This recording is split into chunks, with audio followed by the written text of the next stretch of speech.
ధన్యవాదాలు తెలియజేస్తూ అధ్యక్ష హైదరాబాద్ నగరం పైన గత 16 నెలలుగా ప్రభుత్వం యొక్క దృష్టి ఏ రకంగా ఉందో బడ్జెట్లో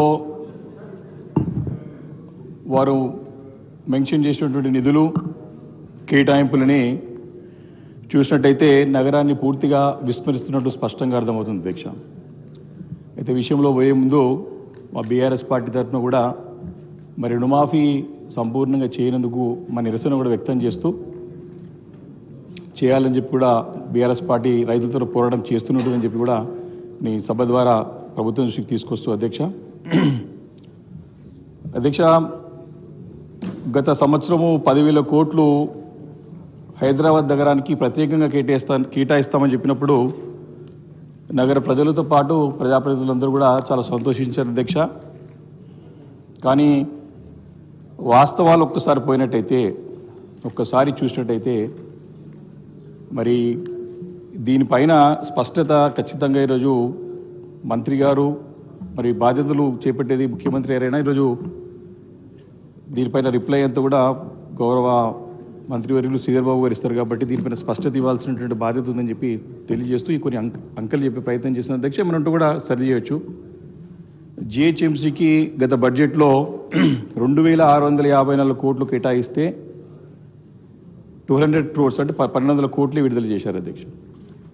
హెచ్ఎండిఏకు ఔటర్ రింగ్ రోడ్ రుణం కోసం 200 కోట్లతో పాటు అభివృద్ధి కార్యక్రమాల కోసం 500 కేటాయిస్తే దానికి నిధులు ఏమీ కూడా కేటాయించలేదు అధ్యక్ష.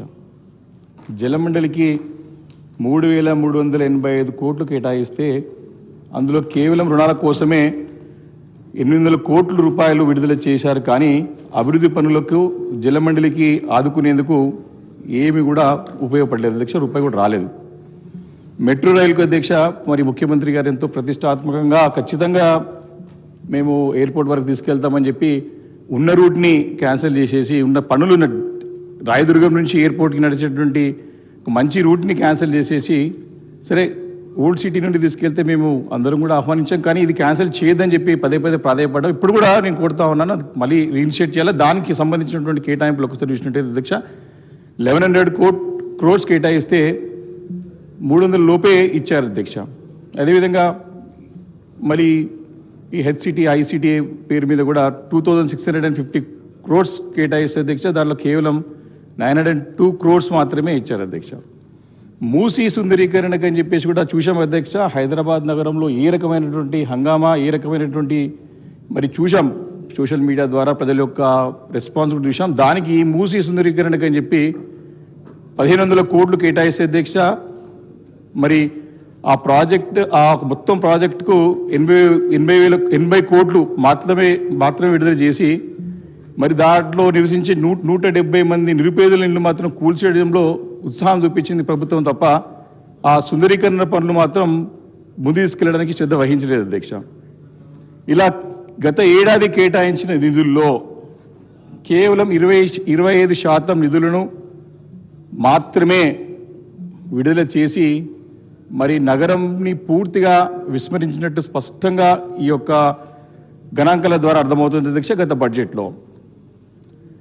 అయితే గొప్పలు చెప్పుకోవడానికి హడావుడి చేసింది ప్రభుత్వం తప్ప మరి దీన్ని పూర్తి చేయడానికి ఎక్కడ ప్రయత్నం చేయలేదు, పూర్తిగా విస్మరించింది అధ్యక్ష. ప్రభుత్వము మొదటి నుంచి కూడా 4th సిటీ అదేవిధంగా ఫ్యూచర్ సిటీ ఈ రకమైనటువంటి ఒక నామకరణంతో కొత్త నగరాన్ని సృష్టించే ప్రయత్నంలో భాగంగా ఉన్న నగరాన్ని జాతీయంగా అంతర్జాతీయంగా ఎంతో ప్రఖ్యాతి మరి ఎంతో ఇమేజ్ ఉన్నటువంటి సిటీని పూర్తిగా విస్మరిస్తున్నట్టు స్పష్టంగా అర్థమవుతుంది అధ్యక్ష.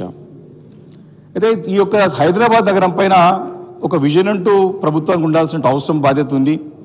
అది కూడా దీనిపైన సంపూర్ణంగా అవగాహన పెంచుకోవాల్సిన అవసరం ఉన్నది. దీన్ని ఏ రకంగా ముందు తీసుకెళ్లాల్సిన అవసరం ఉందని చెప్పేసి నేను సందర్భంగా మనవి చేస్తున్నాను అధ్యక్ష. గత బడ్జెట్ గురించి నేను చెప్పాను అధ్యక్ష, దాదాపు 25% నిధులనే మరి కేటాయించి మిగతాది కూడా మరి ఇక్కడ కూడా ఖర్చులో కనపడలేదు. ఈ సంవత్సరం అధ్యక్ష జిహెచ్ఎంసీకి ఈసారి 7,582 crores గవర్నమెంట్ జిహెచ్ఎంసీ డిమాండ్ చేస్తే దాంట్లో 3,100 1 crores మాత్రమే కేటాయించి దాంట్లో 40%నే ఇస్తానికి ప్రభుత్వం ముందుకు వచ్చింది అధ్యక్ష. ఈ పైసలు మరి ఈ డబ్బులు ఎలా ఇస్తారో అనేది కూడా దీంట్లో స్పష్టత లేదు. హెచ్సిటీ కోసానికి 4,000 కోట్లు అడిగితే అధ్యక్ష 2,654 crores మాత్రమే ఇచ్చారు అధ్యక్ష. భూసేకరణకు 400 కోట్లు అడిగితే అధ్యక్ష ఇచ్చింది 18 కోట్లు మాత్రమే అధ్యక్ష. అంటే కేటాయించింది. అంటే ఇక్కడనే అసలు సంగతి అంటే సీరియస్నెస్ ప్రభుత్వం యొక్క కమిట్మెంట్ అనేది ఇక్కడనే అర్థమవుతుంది అధ్యక్ష. ఎందుకంటే పనులకు 2,654 కోట్లు కేటాయించారు కానీ భూసేకరణకు మాత్రం నిధులు కూడా సరిపోయేంటే 18 కోట్లు 400 కోట్లు అడితే 18 కోట్లు ఇచ్చారంటే భూసేకరణ కాదని చెప్పి స్పష్టంగా అర్థమవుతుంది అధ్యక్ష. అంటే మళ్ళొకసారి ఇది కేవలము కాగితాలకి మాత్రమే సాటిస్ఫాక్షన్ చేసే విధంగా క్షేత్రస్థాయిలో సాధ్యపడని విధంగా స్పష్టంగా అర్థమవుతుంది అధ్యక్ష. ఈ రకంగా ఎట్లా ముందుకు పోతారని ఖచ్చితంగా మంత్రి గారు తన సమాధానంలో చెప్పాల్సిందిగా నేను వారిని డిమాండ్ చేస్తున్నాను అధ్యక్ష. అదేవిధంగా జలమండలి మీద అధ్యక్ష ఇప్పటికే 1,500 కోట్ల రుణం ఉంది అధ్యక్ష. గోదావరి 2-3 దశల కింద మరో 2,250 crores భారం మోపనున్నారు. 8,000 crores అడిగితే 3,385 crores మాత్రమే కేటాయించి పోయిన సంవత్సరం లాగానే మరి ఈ సంవత్సరం కూడా ముందుకు తీసుకెళ్లి అందులో కేవలం పోయినసారి కూడా సేమ్ ఇదే ఫిగర్ ఇచ్చారు అధ్యక్ష. కానీ దాంట్లో తిరిగి చెల్లింపు అంటే మా బ్యాంక్ రుణాలు కానీ దానికి కేటాయించి 800 crores తప్ప అభివృద్ధి పనులకు ఒక్క పైసా కూడా ఇవ్వలేదు అధ్యక్ష. ఇంకో ముఖ్యమైనటువంటి అంశం అధ్యక్ష, అంటే హైదరాబాద్ నీటి అవసరాలను దృష్టిలో పెట్టుకొని మరి గతంలో కేసీఆర్ గారి నాయకత్వంలో అప్పుడు కేటీఆర్ గారు కూడా పురపాలక శాఖ మంత్రిగా ఉన్నప్పుడు 1,062 కోట్లతో కాళేశ్వరం పథకంలో భాగమైనటువంటి కొండపోచమ్మ సాగర్ నుంచి 10 TMCలు గోదావరి జలాన్ని నగరానికి తరలించేందుకు అన్ని ఏర్పాట్లు చేశారు.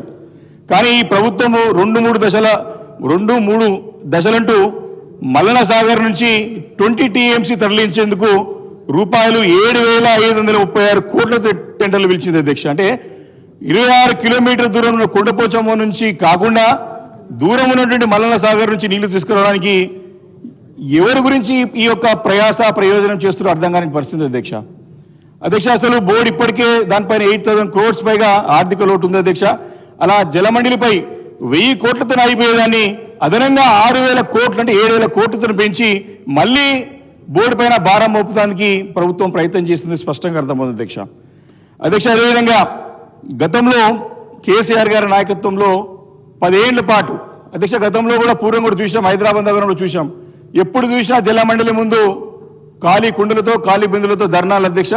గతంలో స్వర్గీయ పీజీ నరేంద్ర రెడ్డి గారు ఎప్పుడు కూడా అక్కడ ధర్నాలు చేస్తుండే అధ్యక్ష. మేము చిన్ననాటి నుండి కూడా మొన్న ఎమ్మెల్యే ఎవరు కూడా ఏ సమ్మర్లో కూడా ధర్నాలు లేనటువంటి ఎండాకాలం లేదు అధ్యక్ష.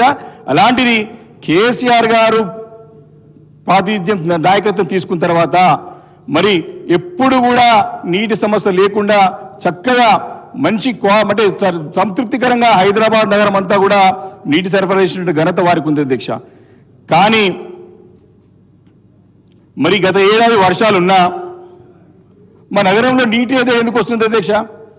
ట్యాంకర్లు ఎందుకు పెరిగిపోయినాయి? ట్యాంకర్ల డిమాండ్ ఎందుకు పెరిగింది? ఎందుకు ప్రభుత్వం దీనిపైన చర్య తీసుకోవడం ముందుకు వెళ్తా ఉన్నారు? గతంలో వారానికి 10 రోజులు ఒకసారి నీళ్ళు వచ్చేటువంటి సందర్భాలు ఉండే. కానీ కేసీఆర్ గారి హయాంలో ఇక్కడ కూడా బాధ లేకుండా మరి దాని సమస్య పరిష్కరించి మరి ముందుకు వెళ్ళిన తరుణంలో ఈ సంవత్సరం మళ్ళీ పాత రోజులు గుర్తొచ్చే విధంగా కనపడుతోంది అధ్యక్ష. ప్రధానంగా ఈ యొక్క వ్యవస్థ నిర్వహణలో సక్రమంగా జరగట్లేదు అని స్పష్టంగా అర్థమవుతోంది. జలమండలి యొక్క వేసవి కార్యాచరణ ప్రణాళిక రూపొందించడానికి అడుగులేస్తలేదు. ఇప్పుడు అడుగుతనేమో ఎండలు నెల ముందే మొదలయ్యాయని చెప్పి మరి ప్రకృతి మీద నెపం మోపడానికి ప్రయత్నం చేస్తున్నట్టు స్పష్టంగా అర్థమవుతుంది అధ్యక్ష. నీటి వ్యవస్థ నిర్వహణ మరి సరైనటువంటి సమర్థత లేక ఈ నీటి సమస్యతోని నీటి యొక్క షార్టేజ్తోని హైదరాబాద్ యొక్క బ్రాండ్ ఇమేజ్ కూడా దెబ్బతినడానికి అవకాశం ఉంది. కాబట్టి ఈ నీటి సమస్యని ఇమీడియట్గా పరిష్కరించడానికి మరి కార్యాచరణ రూపొందించాల్సిన అవసరం ప్రభుత్వం పైన ఉందని చెప్పి ఈ సందర్భంగా మనం చేస్తున్నాం అధ్యక్ష. గోదావరి 2-3 దశల్లో